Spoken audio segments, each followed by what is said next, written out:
In this next example, example 3, we're just working with a bit more complex functions. So here we go. So this one here says evaluate the following. F plus g at 1. So the way that I'm going to write this out is I'm going to rewrite this equation. This equation I could write as f at 1, whatever that equation is, plus g at 1. So I'm going to take a look for my f of x equation first. So that's the same thing as saying 2 times 1 plus 1. So that's my first equation. I'm going to put a pair of brackets around there just so that you know that's going to be my first one. And to this one, I'm going to add on g of x. So g of x is just x squared. Instead of saying x squared, now we're going to say 1 squared minus 2 times 1 plus 1. There we go.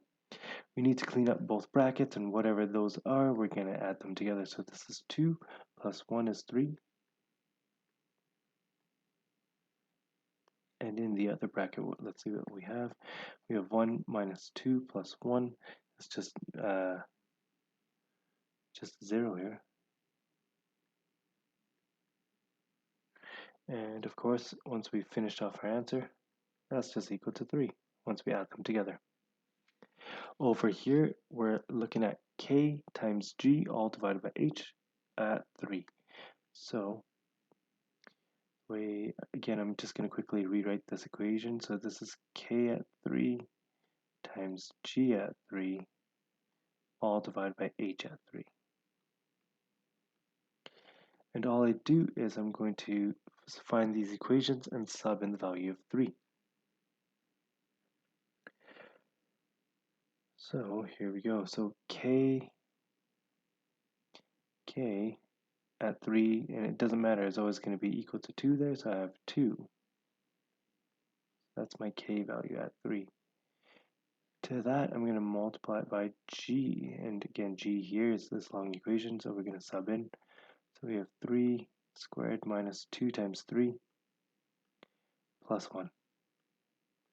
All of this is now divided by h at 3. Well, h at 3 is right here, so we have 3 cubed, and that's h at 3. Let's clean this up and let's see what we get. So on the outside, we still have 2 here. On the inside here, what do we have? That's 9 minus 6 plus 1. So that's going to be 4. And in our denominator, 27.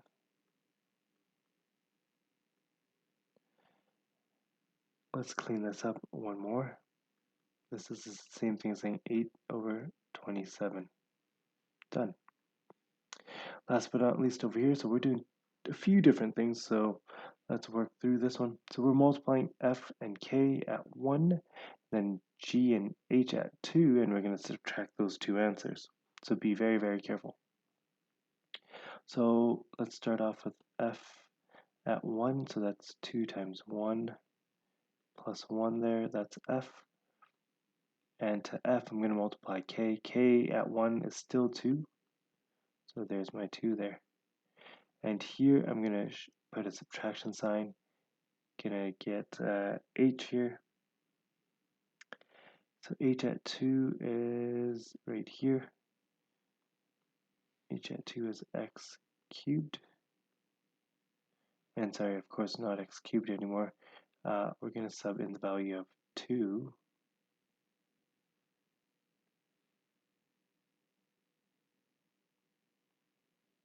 Two cubed, there we go. I ran out of space, so I'm just going to write my next one right below here. And of course, we have 2 squared minus 2 times 2 plus 1. So I want to figure out my blue answer, and then figure out my red answer, and then subtract the 2. So in blue, what do we get? So that's 2 times 1, or sorry, 2 times 1 is 2, plus 1 is 3. 3 and 2 there make 6. On the red side, this is 8, and in here we got 4 minus 4, that's 0 and 1.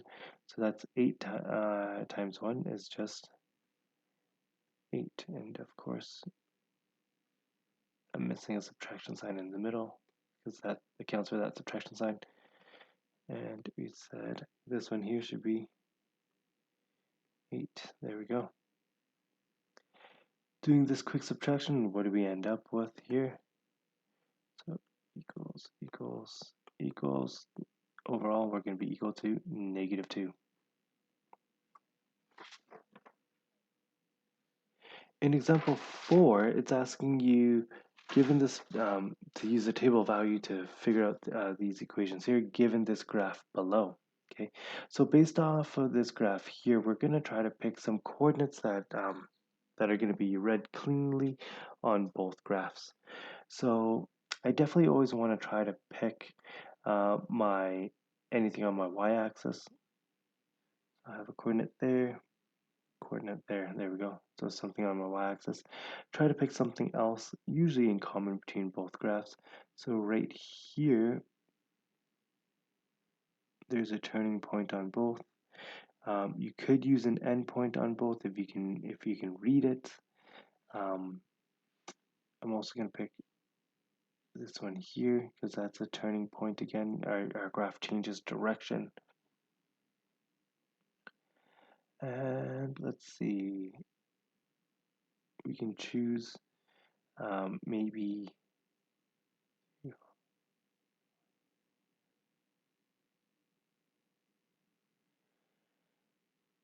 yeah, maybe let's try one of these endpoints because this coordinate here I can probably match up there. So again, I'm just trying to pick anything that I can try my best to read cleanly. I think these endpoints here and here are also good as well. Okay, I think that's enough coordinates. So let's take a look at some of these values. The very farthest left, let's start there.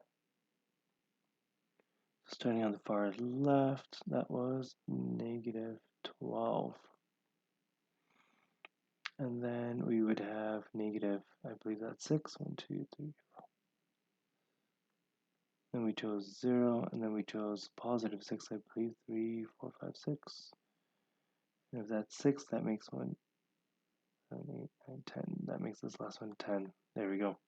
So our table of values kind of filled out. So let's see what all our values are. So at 12, -12 here, we're at +1.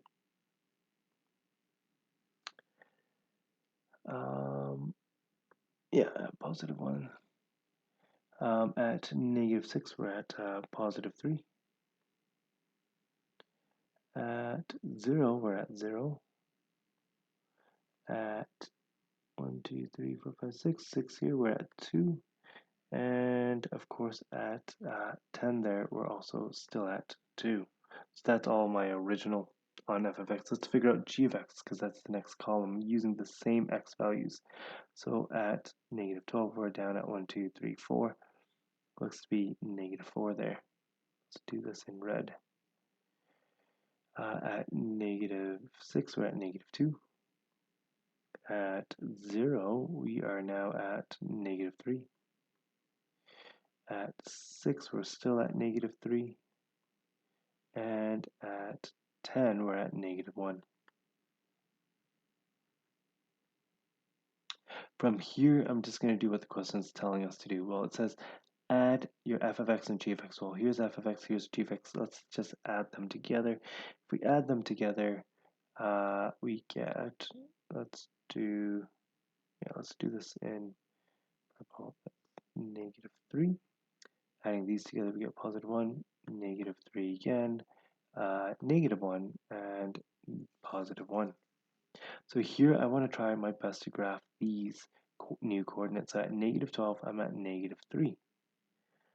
At -12, I'm at -3. 1, 2, 3. So there's my new first coordinate. At -6, I'm at -6, I'm at +1. At 0, I'm at -3. At 6, I'm at -1. And at 10, I'm at +1. So all I'm going to do is connect my dots as best as I can here.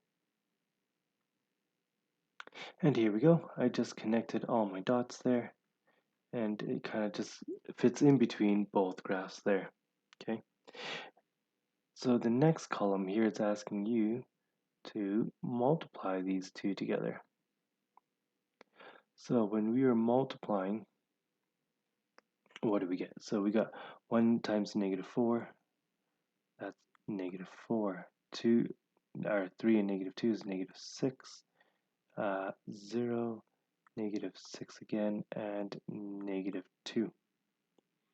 And again, trying my best to graph all these coordinates. So -12, -4 is going to be my first one. So -12, -4 right down here. So we're overlapping. The next one was -6, -6. So -6 right here. 0, 2, 3, 4, 5, 6. Right down here, bottom of our page. Then we had a coordinate at 0, 0. And then we had a coordinate at +6, -6. And finally at 10, -2. And again, what you want to do, connect your dots as best as you can.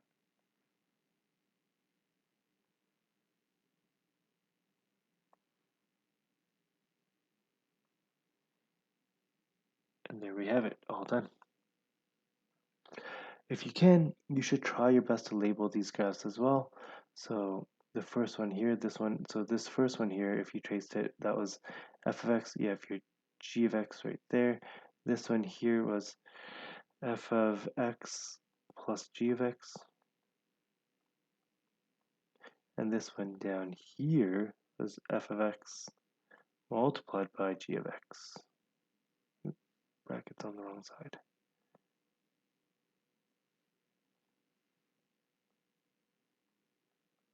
And there we have it, done.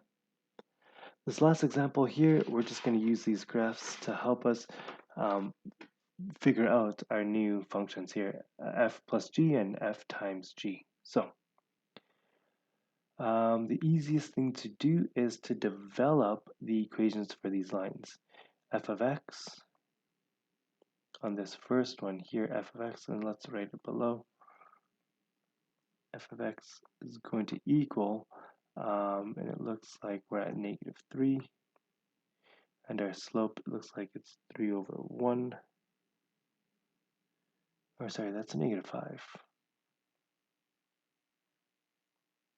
My slope is still 3 over 1, 3 over 1, so it's 3x minus 5. That's my equation for f of x. For g of x, let's figure out our equation here.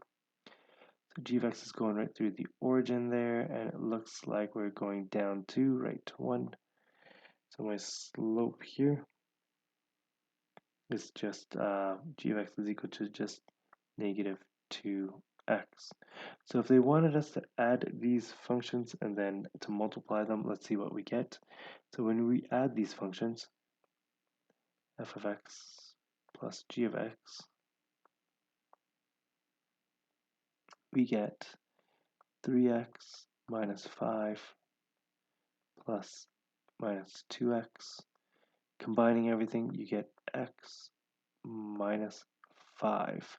So wherever x minus 5 is on our graph here, that's where we're going to graph. So it would look something like this.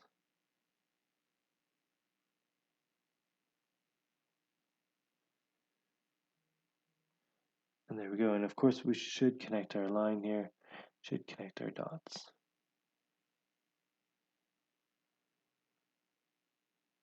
And we should do a quick label. So this was our f plus g of x.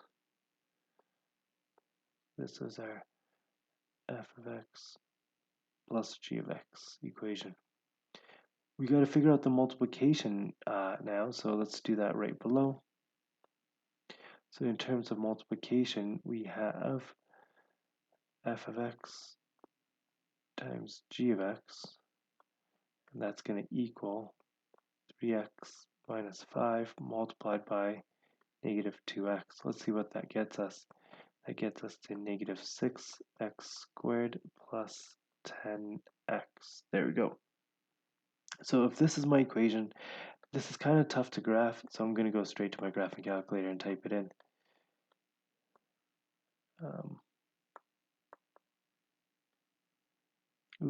think it was plus 10x.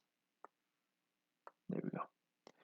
Hit graph, should be a parabola. There we go, we have a parabola, and we do just want to try to grab as many points as we can to sketch. So we went through 0, 0, 1, 4, 2, negative 4. So let's post up some coordinates here. So we went through 0, 0, what was that? It was 1, 4, and 2, negative 4. So 1, 4, 2, negative 4, and that's pretty much all the coordinates we can use because everything else is off our grid. So